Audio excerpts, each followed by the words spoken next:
Serial Anupama में finally Nandini Paritosh को बता देगी वनराज और काव्या के रिश्ते का सच। ओ माय गॉड, जब पारितोष को ये बात बताएगी तो कहीं ना कहीं आपको भी लगेगा कि समर को क्यों नहीं बताया, पारितोष को क्यों बताया, क्योंकि पारितोष अपनी शादी को किसी भी हाल में रोकने देना नहीं चाहता।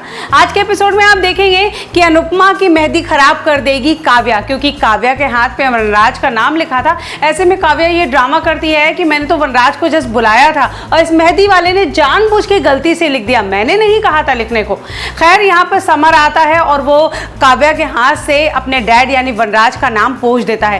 काव्या को ये बात अच्छी नहीं लगती और उसे लगता है कि मेरे हाथ पे अगर वनराज का नाम नहीं है तो अनुपमा के हाथ में वनराज का नाम कैसे होगा। और काव्या तो है ही कितनी चालू, वो यहाँ पर गिरने का ड्रामा करती है और अनुपमा के हाथ को पकड़ती है और हाथ से उसकी मेहंदी को पोंछ देती है। अनुपमा की सारी मेहंदी खराब हो जाती है। अनुपमा अपने हाथ को देखकर, अपनी मेहंदी को देखकर बहुत रोती है। उसे लगता है कि उसके हाथ से वनराज का नाम मिट गया। ऐसे में बाद में वनराज उसे समझाने की कोशिश करता है कि मेहंदी नाम हाथ से मिटा है लेकिन हाथ की लकीरों से तो नहीं। ऐसे में अनुपमा को लगता है कि चाहे कोई कुछ भी करे, वनराज हमेशा उसके साथ है, उसके पति हैं। यहाँ पर आप देखेंगे एक और अपशगुन होगा। पहला तो अनुपमा के हाथ से मेहंदी का मिटना एक बहुत बड़ा अपशगुन है। दूसरा, फिर से भगवान उसे इंडिकेशन देते हैं कि उसका सुहाग उसके साथ नहीं है। ये इंडिकेशन देते हैं, उसका मंगलसूत्र टूट जाता है। अनुपमा को फिर से इस बात की टेंशन होती है कि हर बार ऐसा अपशगुन क्यों हो रहा है, आखिर क्या इंडिकेशन दिखाना चाहते हैं भगवान। और वो देखती है उसका मंगलसूत्र टूट गया है और वो अपना नया मंगलसूत्र पहन लेती है। यहाँ पर उस मंगलसूत्र के टूटने के बाद अनुपमा थोड़ी टेंस होती है, लेकिन फिर भी उसका दिमाग इस बात पे नहीं जाता कि काव्या और वनराज का अफेयर चल रहा है। यहाँ पर सबके सामने सब लोग यहाँ पर देखते हैं, लेकिन नंदिनी को ये बातें अच्छी नहीं लगती। नंदिनी अनुपमा को बहुत प्यार करती है, उसे बहुत मानती है, बहुत रिस्पेक्ट करती है। ऐसे में काव्या की ये हरकतें नंदिनी को बर्दाश्त नहीं हो रही हैं। खैर, आने वाले एपिसोड में कल आप देखेंगे कि हल्दी की रस्म है और यहाँ पर काव्या भी अपनी हल्दी को लेकर बहुत एक्साइटेड होगी। लेकिन यहाँ पर नंदिनी काव्या को कहती है कि उधार की हल्दी ज़्यादा दिनों तक चढ़ी नहीं रहती। ये बात काव्या को बुरी तो बहुत लगती है, लेकिन काव्या के दिलो दिमाग में इस समय सिर्फ वनराज का भूत सवार है और उसे कुछ भी सही गलत समझ में नहीं आ रहा है।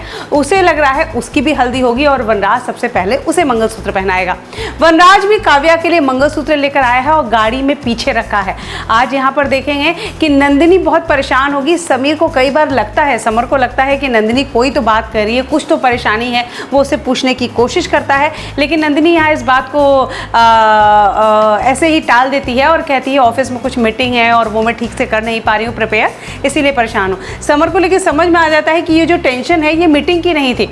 आने वाले एपिसोड में आप देखेंगे कि नंदिनी को बर्दाश्त नहीं होगा और वो पारितोष को गार्डन में ले आके उसे सारा सच बता देगी कि काव्या और वनराज यानी तुम्हारे पापा का अफेयर चल रहा है और जिस दिन वनराज अंकल अनुपमा आंटी से शादी करने वाले हैं उसी दिन वो काव्या को भी मंगलसूत्र पहनाएंगे।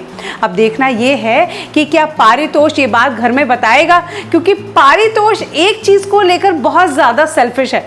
वो अपनी और किंजल की शादी के बीच में कोई भी प्रॉब्लम नहीं लाना चाहता और उसे पता है अगर ऐसी चीजें सामने आ गई तो किंजल की माँ उसकी शादी उससे कभी नहीं होने देगी। ऐसे में मे बी दो ही बातें हो सकती हैं, या तो पारितोष इस सच को घर वालों को बता दे, सारे घर वालों के सामने इस बात को बता दे, अपनी माँ को बता दे, और या फिर वो इस बात को चुपचाप दबाए रखे क्योंकि वो अपनी शादी तक किसी तरह का ड्रामा नहीं चाहता।